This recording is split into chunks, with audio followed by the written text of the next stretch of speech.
함께 읽읍시다. 너희가 전에는 양과 같이 길을 잃었더니 이제는 너희 영혼의 목자와 감독 되신 이에게 돌아왔느니라. 아멘. 기도합시다. 살아계신 하나님, 주의 이름을 찬양합니다. 아무것도 바라볼 수 없는 상황 가운데 오직 하나님만 바라보게 하시고 십자가만 바라보며 주의 가신 길을 쫓아갈 수 있도록 우리를 인도하여 주시옵소서. 연약하고 어리석어서 인간의 눈으로 판단하며 인간의 생각들로 판단하며 세상이 원하는 대로 그 가치관을 따라 쫓아가지 아니하게 하시고 주의 말씀을 따라 순종하며 하나님의 영광을 위하여 우리의 삶을 내어드리기에 부족함이 없도록 주의 역사하여 주시옵소서. 오늘도 이 말씀을 듣는 모든 자들 가운데 말씀하여 주시고 그 생각과 심령이 하나님 앞에 굴복하게 하시며 주의 이름을 찬양하기에 부족함이 없도록 도와주시옵소서. 주의 이름을 높이며 살아계신 예수 그리스도 이름으로 기도하옵나이다. 아멘. 할렐루야. 우리 옆에 상인사 앞에서 사랑합니다. 축복합니다. 할렐루야.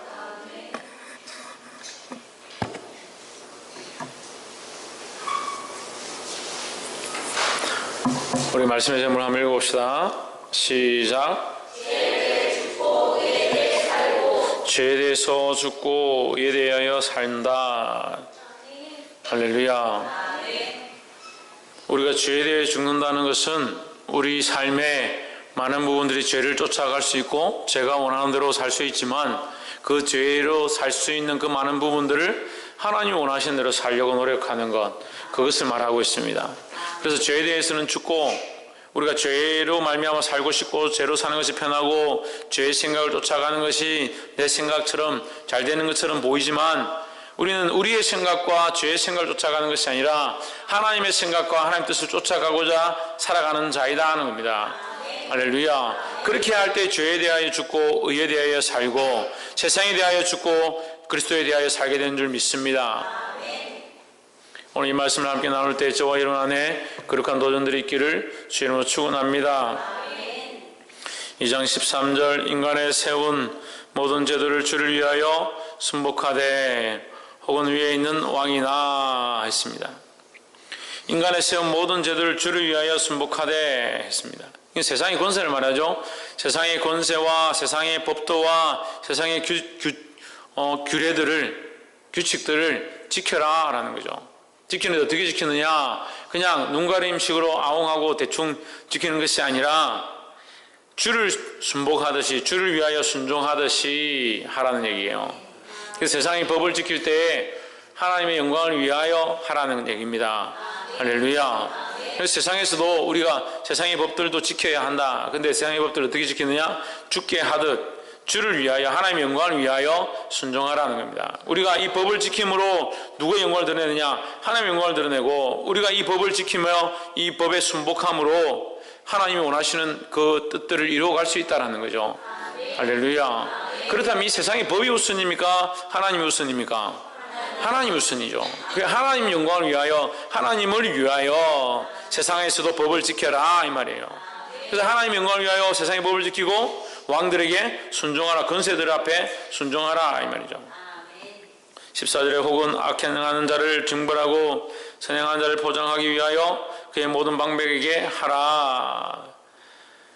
이것은 이제 세상의 법이 어떻게 이행되느냐? 악행하는 자를 벌하고 징벌하고 질서를 잡는 데 세상의 법이 쓰인다. 마찬가지로 그의 보낸 방백에게도 너희가 순종함으로 이 세상의 법들이 질서가 바로 세워져 가도록 하라 이 얘기요. 다시 말하면 세상에 많은 예를 들면 믿지 않는 자들이나 불법하는 사람들이 우리를 괴롭히고 힘들게 한다고 해서 우리가 그들에게 보복하고 나에게 힘들게 한다고 해서 나도 그 사람들을 이제 알력으로 싸운다면 어떻게 세상에 질서가 서겠느냐는 거죠. 덕이 되지 않고 하나님의 영광을 가리는 것이 된다는 거죠. 그러면 세상의 사람들이 우리를 괴롭히고 힘들게 한다 하더라도 우리는 어떻게 하나? 하나님 이 세상의 법에 따라서 순종하고 세상의 법을 따라서 실천해 가라. 그렇게 하다 보면 그 사람이 악행한 것들은 세상의 법에 따라서 그들도 징벌을 받게 될 것이다 라고 하는 거죠. 그래서 그 방법도 또한 하나님이 쓰시는 방법이다라고 하는 겁니다. 할렐루야. 그래서 보디발의 아내가, 우리가 지금 창세기 말씀을 보고 있지만 요셉을 통해서 보디발의 아내가 요셉을 유혹하고 그를 넘어뜨리려 했고, 또 보디발이 그걸 제대로 알지 못하고 요셉을 감옥에 넣었지만 결국 그를 높이시는 이는 누구다? 하나님이시다 하는 거죠. 하나님께서 요셉을 높이셨는데 요셉을 엉뚱하게 아무 계급도 없는 엉뚱한 자리에 이렇게 세운 것이 아니라 그 나라의 총리의 자리에 세워서 그 나라의 법과 질서 가운데 왕이 있고 왕 밑에 총리로서 모든 권한을 가지고 통치하는 그 자리를 허락했다는 거죠. 이 자리를 허락했다는 말은 뭡니까? 이 세상의 권세들 그 위치의 한 부분을 요셉에게 줬다라는 거죠. 요셉에게 한 부분을 줬다는 그 이유로 말미암아 요셉이 세상의 그 권세의 질서 아래에 한 부분에 있다. 그 권세로 말미암아 보디발의 장군이나 다른 사람들도 아무도 함부로 요셉에게 할 수 없었다는 거죠. 그럼 하나님 어떻게 일하셨냐? 그 세상의 원리, 원칙, 그 세상의 법칙 아래서 그 법칙을 사용하셔서 요셉을 높이셨다라는 거죠. 이거 없이 요셉을 따로 막 그냥 세우셔가지고 일을 하게 하셨으면 일 자체가 안 됐을 거라는 거죠. 그래서 세상의 법을 무시하지 마라. 세상의 법을 지켜가면서 하나님께서 그 안에서 일하시도록 해라라는 얘기야. 할렐루야. 그래서 어떻게? 주를 위해 순복하듯 하라. 할렐루야. 그래서 우리가 세상의 법을 지키는 것은 하나님의 영광을 위해 지키는 것이다. 법이 중요한 게 아니지만 하나님이 더 중요하기 때문에 하나님의 영광을 위해서 이 세상의 법도 지키고 이 질서도 지켜나가야 된다라는 것을 표현하고 있습니다. 15절에 곧 선행을 어리석은 자들의 무식한 말을 막으시는 것이라. 우리가 이 선행을 지키고 이 질서를 지키고 함으로 어리석은 자, 그것을 지키지 아니한 자들의 그 말을 막게 하실 것이다 라는 겁니다. 16절에 자유 하나 그 자유로 악을 가려우는데 쓰지 말고 오직 하나님의 종과 같이 하라 했습니다. 자, 우리는 누굽니까? 하나님의 종입니다. 이 본문의 말씀을 보면 우리는 하나님의 종이다 하는 거예요. 옆에서 한번 보시죠. 우리는 하나님의 종입니다. 할렐루야. 이걸 잊어먹습니다. 우리가 하나님의 종인 줄 잊어먹습니다. 그러니까 자기가 자기 주인인 줄 압니다. 어제도 말씀을 듣는데 강의를 어떤 목사님이 나오셔서 부산의 유명한 목사님인데 나와서 강의를 하는데 참 안타까운 게 뭐냐면요. 그 강의가 요리 메뉴도 아닌데 주 메뉴가 뭐냐? 주 메뉴는 나고, 잘 들으세요. 주 메뉴는 나고 무슨 요리를 만들려고 하느냐? 성공이라는 요리를 만들려고 하는데 주 메뉴는 나고 성공이라는 요리를 만드는데 이해가 안 돼요? 요리를 만드는 요리 제목이 뭐냐면 김치찌개가 아니고 성공이라는 요리를 만들기 위해서 거기에 주 메뉴는 나고 그 양념과 여러 가지 첨가물을 넣는데 그 첨가물 중에 하나가 뭐냐? 하나님이에요. 자기의 성공을 위해서, 자기의 성공이란 그 메뉴를 위해서 자기가 가장 중요하고 자기를 위해서 하나님을 양념으로 갖다 쓰면서 그것이 거룩한 것처럼 착각하게 만들어요. 그게 무슨 복음입니까? 그게 무슨 복음입니까? 그건 내가 복음이에요. 내가 복음. 자기를 위해서 자기를 만들어가는 거예요. 자기를 위해서 하나님을 쓰는 거예요. 그래서 그 강의 결과가 뭐냐? 결론이 뭐냐? 인생은 성공할 수 있다. 성공할 수 있다. 하나님을 이렇게 쓰면은 성공할 수 있다.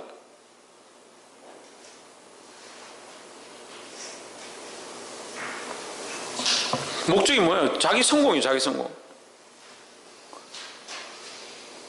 성공하는 것이 죄가 아닙니다. 성공하는 것이 죄가 아니지만 성공을 위해서 하나님 쓰는 것이 아니라 하나님의 영광을 위해서 살아가면 하나님 우리를 성공케 하시는 거예요. 왜 그걸 바꿉니까? 왜 그 방향들을 바꿉니까? 바뀌어진 방향들의 말씀들을 듣기 시작하는 겁니다. 물론 저도 어렸을 때 수많은 목사님들과 강사님들 통해서 그렇게 말씀들을 들었어요. 그렇지만 지금 돌아보면 하나님께서 그 가운데서 제가 분별할 수 있는 지혜를 주셨던 것 같아요. 그렇게 분별치 못하니까 그 말씀이 옳은 것 같아요. 성경을 갖다 끼워서 그렇게 얘기하는데 그것이 옳은 것처럼 들려요. 그래서 어떤 사람은 새벽 기도를 하니까, 어떤 사람은 교회 열심히 하니까 하나님 축복하셨다. 축복하시죠. 열심히 하고 교회를 섬기면 하나님 축복하시죠. 그래서 여러분도 열심히 하십시오. 왜? 축복받기 위해서. 그럼 여러분 축복을 위해서 살아가는 겁니까? 하나님을 위해 살아가는 겁니까? 그 목적이 바뀌어진 거예요. 결과가 바뀌어진 것이고 목적과 방향이 바뀌어진 거예요. 성공을 추구하지 마라, 축복을 받지 마라라고 하는 게 아닙니다. 하나님이 가장 우선이에요. 우리가 하나님의 종이고 하나님의 영광을 위해 살아가는 것이고, 하나님이 우리 인생의 목적과 목표인데 자꾸 성공을 그 위에 갖다 올리고 하나님을 그 밑에 깔아버리니까, 그러니까 이게 잘못되니 바뀌어지는 거예요. 하나님이 우리 인생의 주인이라고 하면서, 말은 하나님이 우리 인생의 주인입니다. 우리 삶의 목적입니다. 하나님 없으면 아무것도 아닙니다. 우리는 아무것도 할 수 없습니다. 말은 그렇게 하는데 하나님 없으면 아무것도 아니기는 뭐가 아무것도 아니에요. 자기가 없으면 아무것도 아니죠. 자기가 없으면 심지어는 하나님을 가지고 올 수도 없고 하나님께 기도할 수도 없잖아. 그런 가치관들 들고, 썩은 가치관 들고. 그게 뿌리가, 주일에도 말씀드렸지만 뿌리가 어디에 놓여야 된다고? 뿌리가 예수 그리스도에게 놓여야 되는데, 예수 그리스도에게 붙어 있어야 되는데 자꾸 자기가 주인 되고 예수 그리스도를 액세서리로 갖다 쓰는 거예요. 어떻게 가지가, 예수님 들어 내가 가지가 주인공이고 예수님이 포도나무인데 예수님이 나에게 붙어 있다라고 말할 수 있냐고요. 가지가 포도나무에게 내가 주인이고 당신이 나에게 붙어 있는 것이다, 어떻게 그렇게 말할 수 있냐고요. 그런데 그런 생각대로 삽니다. 그런 신앙대로 살아갑니다. 내가 주인이고 하나님이 액세서리고. 그러니까 이 사람의 생각 속에는 하나님 없어요. 필요하면 하나님 꺼내는 거예요. 필요하면 하나님 부르는 거예요. 그게 무슨 믿음이에요? 주객이 전도되고 바뀌었습니다. 문제가 심각합니다. 아무것도 아닌 것처럼 보이고 성경을 인용하고 예수님을 얘기하고 있지만 바뀌어졌어요. 인생이 바뀌어졌어요. 하나님의 종이 아니에요. 왜 이 얘기를 여러분에게 심각하게 합니까? 저와 여러분이 이것이 바뀌어지면 아무것도 아니에요. 우리 인생은 아무것도 아니에요. 먼지와 같고 쭉쭉이와 같은 인생이 되는 거예요. 보게 되기를 주의 이름으로 축원합니다. 그 주일날 말씀드렸어요. 도끼가 어디에 놓였다고? 도끼가 어디에 놓였다고요? 나무 뿌리에 놓였다고. 왜 뿌리에 놓입니까, 도끼가? 우리가 예수 그리스도에게 바른 뿌리를 내리지 않으면 그것이 소용이 없으니까 그 뿌리를 잘라버리겠다는 거예요.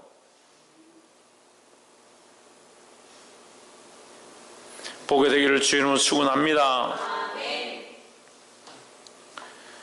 16절, 자유 하나 그 자유로 악을 가리는 데 쓰지 말고 오직 하나님의 종같이 하라. 우리는 하나님의 종이니까 누구의 인도를 받아야 된다? 하나님의 인도를 받고 하나님께 순종해야 된다. 하나님의 인도를 받고 하나님께 순종하는 자가 세상에 있는 질서와 세상의 법들을 어기면 그것이 무슨 덕이 되겠느냐?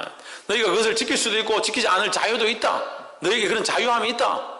하지만 세상의 그런 질서를 지키고 주인에게 순종하고 상전에게 순종하고 권세자들에게 복종하고 왕에게도 순종해라, 두려워해라. 왜? 우리가 하나님의 종이기 때문에.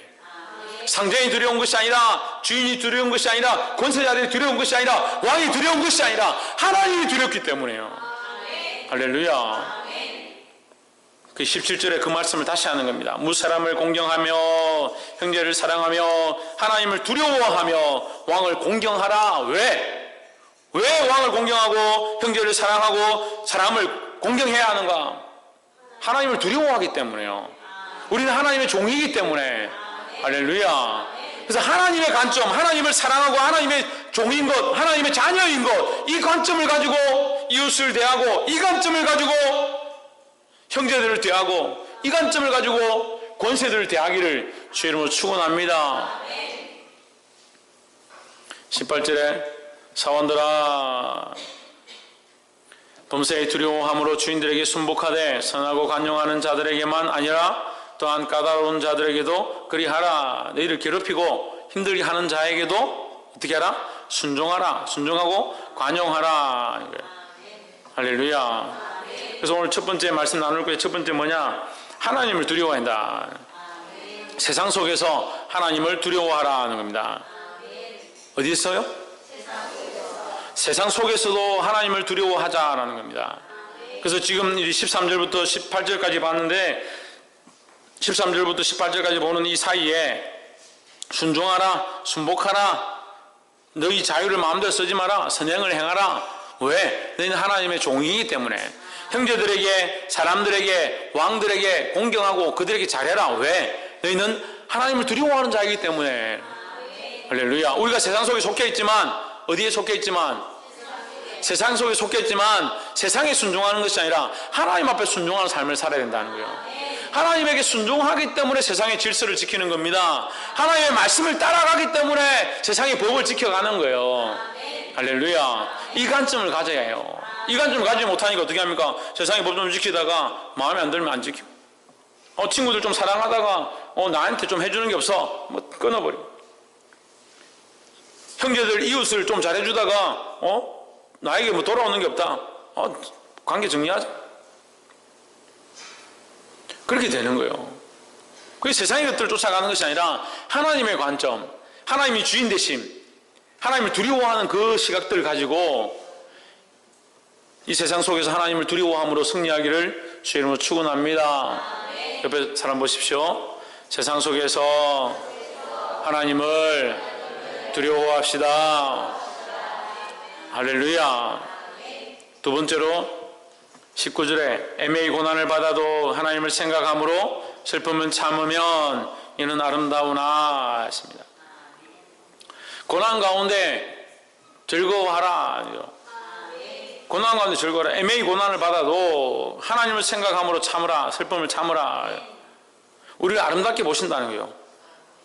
우리가 하나님을 위하여 살아가는데, 하나님을 두려워함으로 그 세상의 질서를 지키는데, 세상의 법을 지키는데, 저놈은 참 멍청하구나, 내가 별로 뭐라 하지 않아도 지가 다 알아서 하고, 나에게 굽신굽신하고, 일을 맡겨두니까 돈을 얼마 안 줘도 끝까지 열심히 하는구나, 참 어리석구나, 저런 놈 참 일은 잘하니까 내버려 두면 자기가 알아서 하겠지. 그런 취급을 당한다 하더라도 우리의 관점은 어디에 있어야 되느냐? 하나님께 있는 거죠. 그러니까 그 사람들이 애매하게 우리를 업신여기고 우리를 우습게 여기고 세상이 우리를 별거 아닌 것처럼 바라본다 하더라도 우리의 관점이 하나님께 있기 때문에 그런 슬픈 상황 가운데 슬퍼할 필요가 없는 거예요.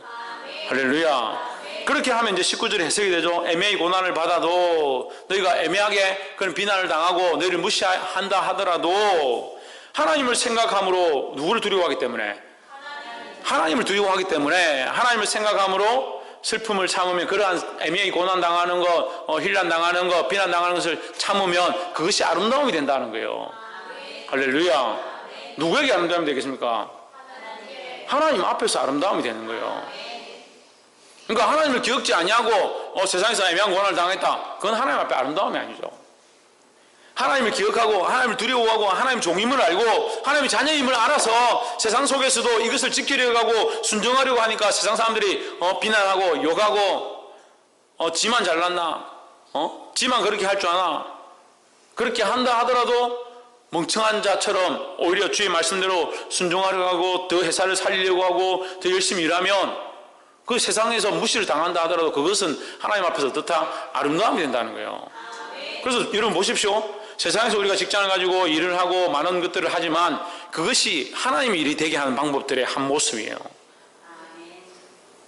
주인과 나 사이에, 그러니까 상전, 직장 상사, 이런 사람과 나 사이에 어떻게 하나님의 관계가 있을 수 있느냐? 그 사람 안 믿는 사람이 난 믿는 사람인데. 근데 오늘 이 말씀하잖아요. 우리가 이 직장 상사가 두려워서 순종하는 게 아니라 하나님을 두려워함으로 순종하는 겁니다.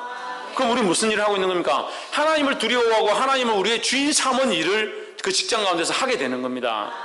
그러면 우리가 그런 일을 통해서 애매히 고난을 당하고 비난을 당하고 멍청한 사람이라는 소리를 듣는다 하더라도 그것은 하나님 앞에서 뭐다? 아름다운 일이다 하는 거예요. 그러니까 이게 중요하다는 거예요. 우리 삶의 전폭적인 삶의 모양들을 어떻게 하나님 앞에 돌려드릴 것이냐 하는 거예요. 삶의 모든 영역들을 어떻게 하나님 앞에 돌려드릴 것이냐, 하나님의 것으로 돌려드릴 것이냐. 세상의 법대로 돌려드릴 수는 없어요. 세상의 법을 가지고 이거 하나님 앞에 내가 충성했습니다 할 수는 없어요. 하지만 내가 하나님을 두려워함으로 이 법들을 지키고 하나님 두려워함으로 이 세상을 살아갈 때에 하나님의 자녀처럼 살아가고 하나님의 영광을 드러내면서 살아가는데 그 가운데 고난을 당하면 그것은 뭡니까? 결국 하나님의 영광을 드러내는 일 가운데 하나요. 그렇게 하면서 애매히 고난을 당한다 하더라도 그것은 하나님 앞에 뭐다? 아름다움이 된다는 거예요. 하나님 앞에 아름다움은 뭐예요? 하나님이 인정하신다는 거죠. 세상이 아름답다, 세상이 너희가 고생했다 이렇게 한다는 게 아니라 하나님 우리를 이쁘게 생각하시고 우리의 그 수고를 아름답게 인정해 주신다는 겁니다. 할렐루야. 20절에 제가 있어도 매를 맞고 참으면 무슨 칭찬이 있으리요? 오직 선을 행함으로 고난을 받고 참으면 이는 하나님 앞에 아름다우니라 했습니다. 너희가 잘못을 해서 그런 직장생활이나 사회생활을 하는데 너희가 죄를 짓고 잘못을 해서 그들한테 이제 욕을 먹는다든지 고난을 당하면 그것은 바른 것이 아니다. 하지만 너희가 선을 행하고 믿음으로 하나님을 바라보는 가운데 애매히 고난을 당하면 그것은 뭡니까? 그것은 선이다 하는 거예요. 그건 하나님 앞에 아름다운 것이다 하는 거죠. 그래서 19절에 이는 아름다우나 20절에 하나님 앞에 아름다우니라, 아름다우니라가 두 번 나오죠. 이 아름다움은 누가 인정하는? 하나님이 인정하는 아름다움이라는 거예요. 할렐루야. 옆에서 한번 보시죠. 하나님이 인정하시는 아름다움을 가집시다. 할렐루야. 홍진우, 뭘 가지자고? 하나님을 뭘 가지자고? 뭘 가지자고?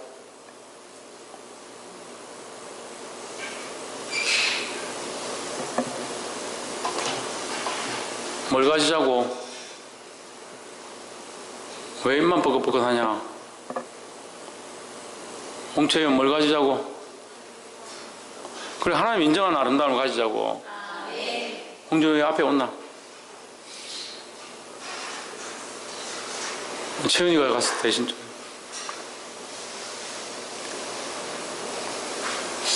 하나님 인정하는 아름다움을 가지자는 겁니다. 할렐루야. 하나님 인정하는 아름다움을 가지려면 하나님을 두려워하고 하나님의 종으로 살아가고 세상에서 애매히 고난을 당한다 하더라도 믿음으로 이것을 참으면 그것이 하나님 인정하는 아름다움이 된다라는 겁니다. 할렐루야. 20절에 이를 위하여 너희가 부르심을 입었으니 그리스도도 너희를 위하여 고난을 받으사 너희에게 본을 끼쳐 그 자취를 따라오게 하려 하셨느니라 했습니다. 마찬가지로 그리스도도 이렇게 애매히 고난을 당했다. 애매히 고난을 당해서 어디까지 갔느냐? 십자가에 죽으심까지 갔다라는 거예요. 할렐루야. 그래서 그 그리스도를 본받아 너희도 이 본을 따라 있죠? 21절 후반절에 너희에게 본을 끼쳐 그 자체를 따라오게 하셨느니라 했으니까 너희도 어떻게 하라? 그 본을 따라 이 애매히 고난 받는 일에 동참하라 라는 겁니다. 할렐루야. 22절 저는 죄를 범치 아니하시고 그 입에 괴사도 없으시며 23절에 욕을 받으시되 대신 욕하지 아니하시고 고난을 받으시되 위협하지 아니하시고 오직 공의로 심판하시는 자에게 부탁하시며 했습니다. 그래서 이 말씀이 뭐예요? 22절부터 23절까지 저는 죄를 범치 않았다. 그 입에 괴사도 없었다. 욕을 받으시되 욕하지 않았다. 고난을 받으시되 위협하지 않았다는 이게 뭡니까? 예수님은 완전한 선을 얘기하는 겁니다. 애매히 계속 고난을 당했다. 이 모습 자체가 뭐냐? 19절에 나와 있는 애매히 고난 당한의 모습의 완전판이다. 예수님이 죄가 없는데 죄를 지었다. 입에 괴사도 없었는데 욕을 먹었다.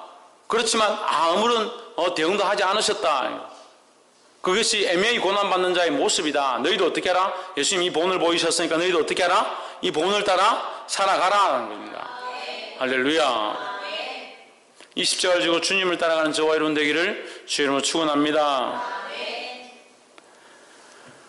24절 친히 나무에 달려 그 몸으로 우리의 죄를 담당하셨으니 이는 우리로 죄에 대하여 죽고 의에 대하여 살게 하려 하심이라. 저가 채찍에 맞음으로 너희는 나음을 얻었나니 했습니다. 이사야 말씀을 이사야서 53장 5절 말씀을 인용한 말씀이죠. 여기에 보면 죄에 대하여 죽고 의에 대하여 살게 하려 하심이라 했습니다.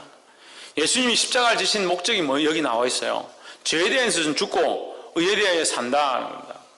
할렐루야. 마지막 세 번째로 따라합시다. 죄에 대하여 죽고 의에 대하여 살자.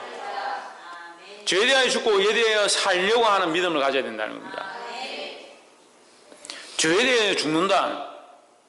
내 죄를 짓고 하나님의 말씀을 따르지 아니하고 내 본성대로 살려고 하는 이 본성은 십자가에서 죽고 십자가에 못 박아 죽고, 그래서 내 정욕과 내 욕심과 내가 원하는 것들은 어떻게 십자가에 못 박고, 십자가에 못 박았다는 게 뭐예요? 십자가는 죽음을 상징하는 거죠. 거기서 죽고 어떻게 사느냐? 나의 죄에 대한 것은 죽었으니까, 죄에 대한 건 죽었으니까 의에 대하여 산다는 거예요. 할렐루야.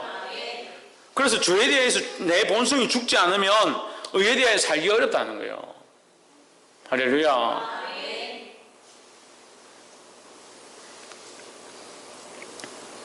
그럼 우리가 뭐 죄에 대해서 완전히 죽은 사람이 누가 있습니까? 하지만 우리가 뭘 하고 있습니까? 죄에 대하여 날마다 나를 죽여가는 일들을 하는 겁니다. 그래서 사도 바울이 고백하죠. 날마다 나를 쳐 복종케 하고 나는 날마다 죽노라 하였습니다. 날마다 그리스도 앞에서 내 죄의 모습, 연약한 모습, 인간적인 모습들을 깎아서 십자가에 못 박고 죽이는 일들을 해가야 되는 거예요. 할렐루야.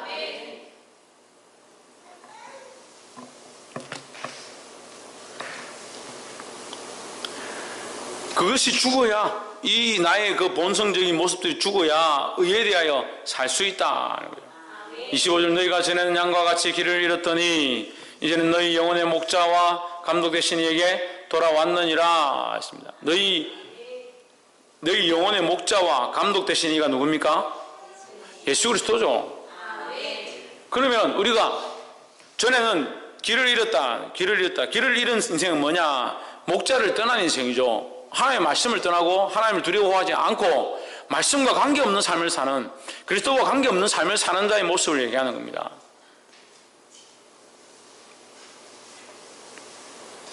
그런데 이제는 너희는 영혼의 목자와 감독 되신 이에게로 돌아왔느니라. 영혼의 목자와 감독이 누구냐? 예수 그리스도죠. 할렐루야. 그래서 십자가에서 우리가 완전히 죽고 나면 어디에서 사느냐? 의에 대하여 살게 되어 있다는 거죠. 이것은 우리가 하는 게 아닙니다. 근데 자꾸 뭘 가르치냐? 의에 대해서 살아라, 의에 대해서 살아라, 이걸 가르치는데 의에 대해서 사는 게 우리의 권한이 아니고 우리가 할 수 있는 게 아닙니다. 의에 대해서 살게 하시는 이는 하나님이시다는 거예요. 그래서 우리는 뭘 해야 되냐? 죄에 대해서 죽는 훈련들을 해야 되는 거예요. 죄에 대해서 어떻게 죽습니까? 죄에 대해서 어떻게 죽습니까?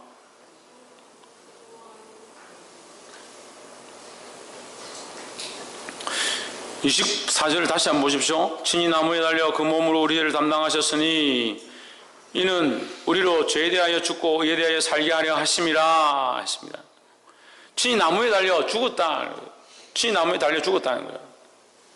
자기를 사랑하는 그 육신의 모습들이 십자가에 달려 죽으셨다. 우리도 또한 자기를 사랑하는 이 죄의 모습들을 십자가에 못 박아 죽여야 한다는 거예요. 할렐루야. 근데 평생 그렇게 살죠. 자기를 위한 기쁨, 자기를 위한 즐거움. 뭘 기뻐하느냐? 자기를 위한 기쁨들 쫓아갑니다. 자기를 사랑하고 자기 자녀를 사랑하고 자기 가족을 사랑하고 돈을 사랑하고 재물을 사랑하고 자기가 즐겨 먹는 것들을 사랑하고 그거 사랑하는 것에 자기 생각들을 다 빼앗겨 버리니까 하나님을 사랑할 자리가 없어요. 하나님을 사랑할 자리가 없어요. 그러니까 1번, 2번이 먼저 안 됩니다. 1번이 뭡니까? 1번 첫 번째가 뭐였습니까? 세상 속에서도 하나님 두려워하는 게 안 되는 겁니다. 세상 속에서도 하나님의 자녀임의 삶이 안 되는 겁니다. 여전히 자기를 사랑하고 자기를 위하고 자기가 주인이고 자기가 하나님이 되고 자식이 하나님이 되고 자기 가정이 하나님이 되고 자존심이 하나님이 되어서 그걸 죽이지 못하니까 여전히 그걸 사랑하는 것, 그 육신을 쫓아가는 것, 그 정욕을 쫓아가는 것, 그것이 여전히 살아있는 거죠. 이것이 안 되는데 의에 대해서는 자꾸 살려고 그래요. 의에 대해서는 살려고 하는 거예요. 이게 사라지는 게 아니에요.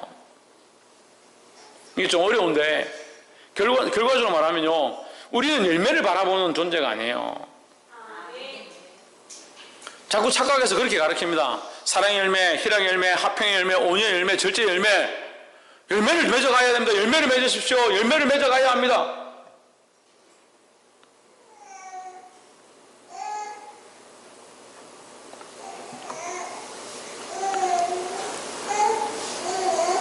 요한복음 15장을 통해서 말씀하십니다.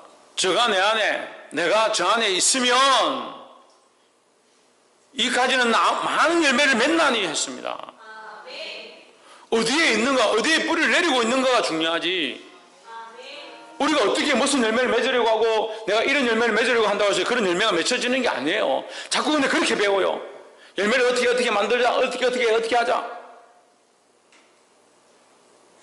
그러니까 연합도 있고 교제도 있고 팀도 만들고 조도 만들고 반도 만들고 우리끼리 잘하자 하지만 그게 잘 되는 게 아니잖아요. 왜 안 되느냐? 왜 안 되냐? 그 뿌리가 그리스도에게 박혀있지 않으니까 하나님을 두려워함과 하나님의 종이며 하나님의 자녀임을 잊어버렸는데 무슨 열매를, 선한 열매를 맺겠냐는 거예요. 좋은 나무마다 좋은 열매를 맺고 나쁜 나무마다 나쁜 열매를 맺느니라. 그 좋은 나무가 뭐예요? 좋은 열매를 맺는 게 좋은 나무예요. 천만의 말씀이에요. 성경을 자꾸 거꾸로 배우면 거꾸로 배워. 그러면 좋은 열매를 맺는 나무가 좋은 나무다. 그렇죠. 좋은 열매를 맺으면 좋은 나무죠. 근데 여러분 어떻게 좋은 열매를 맺을 거예요?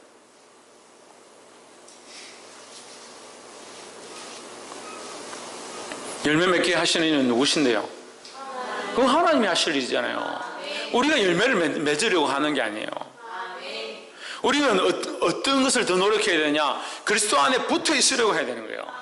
이 악한 세대 가운데 애매히 고난당하고 애매히 우리를 핍박하고 넘어뜨리려 한다 할지라도 우리가 그리스도 안에 붙어 있으려고 하는 것을 몸부림쳐야 됩니다. 예수를 떠나지 않냐고 믿음 안에 있고 그리스도를 바라보고자 하는 것에 몸부림쳐야 합니다. 지금 내가 생각하는 것이 예수 그리스도를 바라보는 그 생각 속에서 나왔는가? 하나님의 자녀로서 나왔는가? 하나님 기쁘시게 하는 생각 속에서 나왔는가? 그것을 몸부림치고 싸워야 합니다. 근데 자꾸 뭘 생각합니까? 어떤 열매를 맺고 어떤 열매를 맺고 그 열매만 바라보고 있어요. 이것은 하나님이 정산하실 겁니다. 우리가 그리스도 안에 있는 것이 중요하다는 거예요. 할렐루야. 그리스도 안에 있으려고 하면, 그리스도 안에 붙어 있으려고 하고 애매히 고난당해도 떨어지지 않으려고 하고 그리스도 안에 뿌리를 내리려고 하면 어떤 일이 벌어집니까? 그리스도 안에 붙어 있으려고 하고 예수 그리스도만 바라보게 하고 보려 하고 하나님의 종으로 하나님의 자녀로 하나님의 영광을 바라보고 살아가면 이 세상에 어떤 일이 생깁니까? 고난도 닥치고 내 안에 연약한 것들을 눌러야 되고 죽여야 하고 버려야 될 것들이 생기기 시작하는 거예요. 할렐루야. 그러니까 내 정욕도 내 욕심도 나를 사랑하는 것도 내 자녀와 내 가족을 사랑하는 것도 십자가에 못 박기 시작하는 것도 나는 이것을 들고는 주님 앞에 갈 수가 없습니다. 이것을 가지고는 하나님 영광롭게 할 수가 없습니다. 주님 내가 십자가에 못 박습니다. 나의 연약한 인간을 못 박습니다. 세상을 사랑하며 나만 사랑하는 것들을 십자가에 못 박습니다. 십자가에 못 박는 거죠. 그럼 우리를 어렵게 하시는 이는 누구시냐? 우리가 이 십자가에 못 박는 일들을 하고 나면 하나님 우리를 어렵다 인정해 주시는 거예요. 할렐루야. 이 어렵게 하시면 누구에게 있느냐? 하나님께 있다는 거예요. 할렐루야. 그래서 이 일들을 해야 합니다. 물론 이것이 공로가 아닙니다만 하나님을 두려워하고 하나님 자녀임을 아는 것이 공로가 아닙니다만 우리가 해야 될 일들이에요. 하나님의 자녀로서 하나님 믿는 자로서 주 예수를 믿으라 그리하면 너와 내 집이 구원을 얻으리라 했던 그 말씀이 이루어지려면 예수 그리스도가 주가 되어야 하고 그분을 믿어야 하고 그가 우리의 주인이 되셔서 우리의 아버지가 되셔야 되는데 내가 이것을 세상 속에서 첫 번째 뭐예요? 세상 속에서 하나님을 두려워하지 않으면 이 일들이 아무것도 할 수 없습니다. 두 번째 뭐였습니까? 애매히 고난 당하면서 고난 가운데 즐거워하는 이 신앙이 되지 않습니다. 이것 안 되면 하나님과의 관계 안 세워지고 하나님 두려워하는 게 안 되면 애매히 고난도 당하지 않습니다. 고난 당해도 자기 일 때문에 고난 당하는 거지 내 일이 아니라 하나님을 위한 일이니까 애매히 고난 당하는 거죠. 내가 잘못한 게 아니라 하나님 뜻대로 살려고 하고 하나님 말씀대로 살려고 하니까 세상에서 바보 취급받는 게 그게 애매히 고난 당하는 거죠. 보게 되기를 주 이름으로 축원합니다. 마지막으로 우리로 죄에 대하여 죽고 의에 대하여 살게 하려 하심이라 하셨습니다. 우리는 무엇에 대하여 죽어야 되냐? 죄에 대하여 죽어야 된다는 거예요. 죄는 다 싫어하죠. 죄는 다 싫어하죠. 하지만 자기가 하고 있는 것이 죄인 줄 모르는 겁니다. 자기를 사랑하고 내 혈육만 사랑하고 하나님 법들을 떠나 있으면서 자기 가치관으로 세상을 판단하고 보고 있는 이 문제가 죄의 문제를 볼 수 없는 것이 그게 심각한 죄예요. 이 내 생각과 가치관, 세상을 사랑하던 거, 내 혈육을 사랑하는 거, 나를 사랑하는 거, 내 정욕을 사랑하는 거, 이걸 십자가에 못 박기 시작해야 되는 거예요. 그렇게 하면 하나님 우리를 다시 살리십니다. 다시 살리시면 내 정력도 없고 내 가족도 없고 내 육신도 없고 내 삶도 없구나. 천만의 말씀입니다. 아까 말씀드렸잖아요. 강의하는데 뭐가 잘못됐다? 내가 주 메뉴고 성공이라는 음식을 만들기 위해서 하나님을 양념을 쓰는 거예요. 이게 바뀌어야 돼요. 내가 십자가에 죽고 나면 어떻게 되냐? 하나님이 주 메뉴가 되고 하나님의 영광을 위하여 우리를 양념으로 쓰시는 거예요. 거기 쓰이는 것을 감사하고 하나님, 내가 하나님의 종으로서, 하나님의 자녀로서 하나님 나라를 위해서 내가 쓰임받는 것을 기뻐합니다. 그러니까 고난을 당해도 즐겁고 환난이 닥치고 어려움이 닥쳐도 감사함이 흘러나오는 거예요. 할렐루야. 그리고 자기 삶을 내어드릴 모양들은 없으면서, 자기 삶을 희생할 마음들은 없으면서, 나는 그리스도를 쫓아가기 원합니다. 십자가를 지고 주님을 따라가기 원합니다. 뭘 지고 뭘 따라가겠다는 거예요. 자기가 주 메뉴가 계속되어 있는데, 자기가 메인이 되어 있는데 어떻게 이 음식이 바뀌어지겠나. 자기가 죽어서 나는 아무것도 아닌 것처럼 없어지고 주님이 나타나기 시작하고 예수 그리스도의 영광이 나타나기 시작하면 하나님 나라가 확장되어지고, 거기에 나는 선한 도구로 하나님 나라를 위해서 사용되어지고 하나님 나라를 위해서 기도하고 중보하는 자로, 찬양하는 자로, 예배하는 자로, 섬기는 자로, 봉사하는 자로 쓰임받을 수가 있는데, 이게 안 죽으면요, 어떻게 됩니까? 여전히 자기 인생의 성공을 위한, 자기 인생의 복받기 위한 하나님을 양념으로, 도구로 그냥 쓰기 시작하는 거예요. 이게 반대가 주인이 바뀌어 있는 거예요. 주인이 바뀌어 있는 거예요. 이 심각한 병입니다. 오늘 이 교회들이 심각한 병에 걸렸습니다. 오늘 성도들이 심각한 병에 걸렸습니다. 사랑하는 큰사랑교회 성도 여러분, 깨어나십시오. 혹시 아직도 그런 생각이 있다면 바꾸십시오. 예수 그리스도가 주인 되고 거기에 쓰임받음으로 하나님 나라를 확장케 하는 선한 도구들로, 아름다운 도구들로 하나님 인정하시는 아름다운 자들이 되기를 주의 이름으로 축원합니다. 기도하겠습니다. 살아 역사하신 하나님, 귀한 말씀을 깨닫게 하심을 감사합니다.